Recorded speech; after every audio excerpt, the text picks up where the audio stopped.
Occasion ఏదైనా location ఎక్కడైనా తెలుగువారి వేడుక అంటే ఆలివ్ మిఠాయి ఉండాల్సిందే. గతంలో ఆంధ్రప్రదేశ్ ప్రభుత్వం చేసినటువంటి పలు ప్రతిపాదనల తర్వాత ఇది కూటమి ప్రభుత్వం అధికారంలోకి వచ్చిన తర్వాత ఫైనల్ అయినటువంటి అలైన్మెంట్ అమరావతి రింగ్ రోడ్డు, అలానే అమరావతి ఔటర్ రింగ్ రోడ్డు లేదా రీజనల్ రింగ్ రోడ్డు అంటారు. ఎందుకంటే ఇందులో 3-4 నగరాలు కలిసిపోయినటువంటి మ్యాప్ ఇందులో ఉంది కాబట్టి ప్రతి ఒక్కరూ దీన్ని రీజనల్ రింగ్ రోడ్డుగానే చెబుతున్నటువంటి పరిస్థితి ఉంది. ఫైనల్గా Amaravati outer ring road project ఇది ప్రపోజ్ చేసింది రాష్ట్ర ప్రభుత్వం.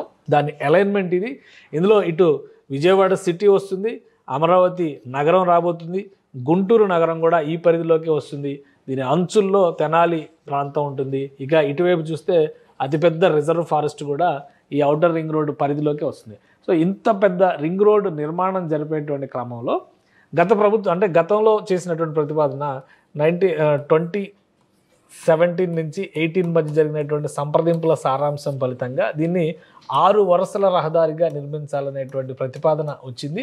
దీనికి కేంద్ర ప్రభుత్వం కూటమి ప్రభుత్వం అధికారంలోకి వచ్చిన తర్వాత ఒక క్లియరెన్స్ కూడా ఇచ్చింది. మొత్తం అంచనాల ప్రకారం చూస్తే కనుక 16,310 కోట్ల రూపాయలు ఖర్చు అవుతుందని చెప్పని అంచనా వేశారు. మొత్తం వ్యయాన్ని కూడా కేంద్ర ప్రభుత్వమే భరిస్తామనేటువంటి భరోసాను కూడా ఇచ్చింది. అయితే ఆంధ్రప్రదేశ్ ప్రభుత్వం ఈ దశలోనే ఒక మెలిక పెట్టింది. దీనిలో చిన్న మార్పులు చేయాలనేటువంటి సూచనలు కూడా కేంద్ర ప్రభుత్వం చేసింది. వాటన్నిటి సారాంశం ఫలితంగా భవిష్యత్ అవసరాలను దృష్టిలో ఉంచుకుని హైదరాబాద్లో 8 వరుసల రహదారిని నిర్మించారు. అది కూడా ప్రస్తుతం సరిపోనటువంటి పరిస్థితి ఉంది. ఆ హైదరాబాద్లో ఔటర్ రింగ్ రోడ్డు ప్రతిపాదన చేసింది 2002, 2003 ఆ సమయంలో.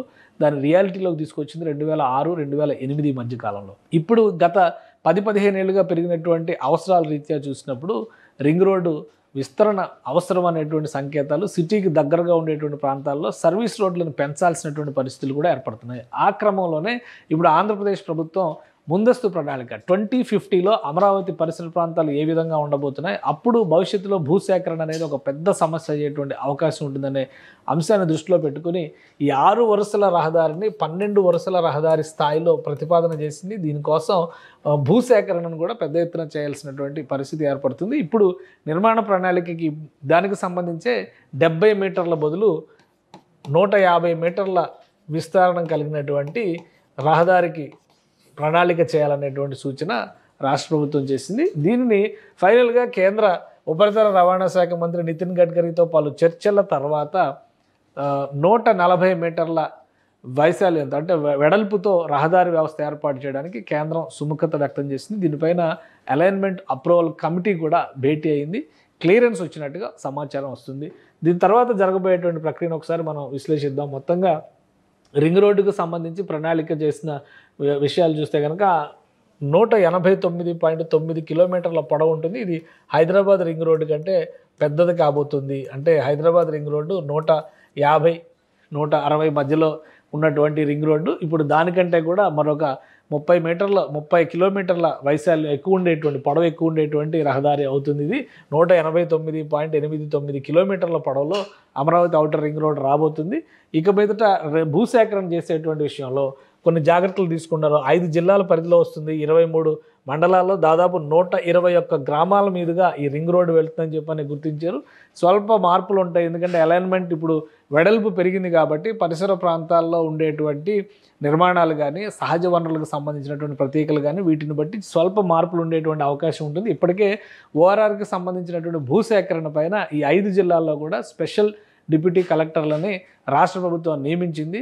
కేంద్ర ప్రభుత్వం అప్రూవల్ రాగానే అలైన్మెంట్ మొదలు పెట్టాలనేటువంటి ప్రణాళికని ఇందులో సిద్ధం చేసుకున్నారు. సో ఇక పల్నాడు, గుంటూరు, ఏలూరు, కృష్ణా, ఎన్టీఆర్ జిల్లాల్లో ఈ జాయింట్ కలెక్టర్లందరూ కూడా పనిచేస్తారు. వీళ్ళందరూ కూడా భూసేకరణ పైన ఫోకస్ పెడతారు. కేంద్ర ప్రభుత్వం ఇచ్చినటువంటి క్లియరెన్స్ని దృష్టిలో పెట్టుకొని ఇప్పుడు ఔటర్ రింగ్ రోడ్డుతో పాటు ఔటర్ రైల్వే ప్లాన్ కూడా ఆంధ్రప్రదేశ్ ప్రభుత్వం ప్యారలల్గా కసరత్తు చేస్తున్నట్టుగా సమాచారం. భూసేకరణ జరిగేదానికి కనీసం ఒక 5 నుంచి 6 నెలల సమయం పట్టొచ్చు. అది ల్యాండ్ పూలింగ్ పద్ధతిలో చేస్తారా, ల్యాండ్ ఎక్విజిషన్ మెథడ్లో చేస్తారా అనేది చూడాలి. సో ఆ పరిహారాలకు సంబంధించినటువంటి అంశాలు ఇవన్నీ కూడా తేలడానికి కనీసం ఒక 6 నెలల సమయం పట్టేటువంటి అవకాశం ఉంటుంది. దీంతోపాటు ప్యారలల్గా ఈ రింగ్ రోడ్డు చుట్టూ regional ring Amaravati outer ring road చుట్టూ ఒక రైల్వే లైన్ను ప్రతిపాదిస్తున్నటువంటి పరిస్థితి ఉంది. ఆల్రెడీ మనం హైదరాబాద్లో చూస్తే కనుక రీజనల్ రింగ్ రోడ్ చుట్టూ రైల్వే లైన్ గురించి రేవంత్ రెడ్డి గారు కూడా ప్రతిపాదిస్తున్నారు.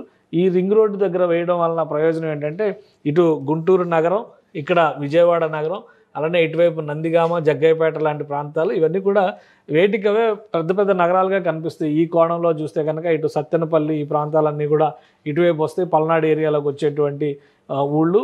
సో అన్నీ కూడా కీలకమైనటువంటి ఒక టైర్ 2 సిటీస్, టైర్ 2 టౌన్స్ తరహాలో ఉన్నటువంటి ప్రాంతాలన్నీ కూడా ఈ పరిసర ప్రాంతాల్లో ఉన్నాయి. ముఖ్యంగా ఆంధ్ర ప్రాంతంలో ఉన్నటువంటి రీజనల్ ఏరియాస్ డిస్టెన్స్ చాలా తక్కువగా ఉంటుంది.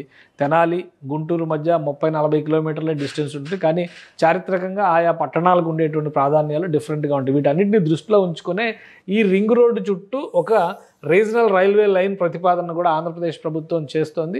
140 మీటర్ల భూసేకరణ జరిగితే 4+4 మెథడ్లో అంటే 8 లేన్స్ రహదారిని కనుక నిర్మిస్తే మరొక 2 సర్వీస్ రోడ్ల రూపంలో వస్తాయి. సర్వీస్ రోడ్లకు సంబంధించి కూడా కేంద్రంలో ఉన్నటువంటి ఉపరితల రవాణా శాఖ ఒక క్లారిటీ ఇచ్చింది. అమరావతిలోకి ఉండేటువంటి సర్వీస్ రోడ్డుకి ఇప్పటికే అప్రూవల్ వచ్చింది. అయితే అవుటర్ సైడ్ కూడా మరొక సర్వీస్ రోడ్ నిర్మించాలని రాష్ట్ర ప్రభుత్వం భావిస్తుంది. ఈ రెండింటికి కూడా అనుమతులు వచ్చే అవకాశం ఉంది. కాబట్టి మొత్తంగా 10 వరుసల రహదారి నిర్మాణం జరిగినట్టుగా మనం అక్కడ భావించాల్సి ఉంటుంది మొత్తం రింగ్ రోడ్డు చుట్టూ.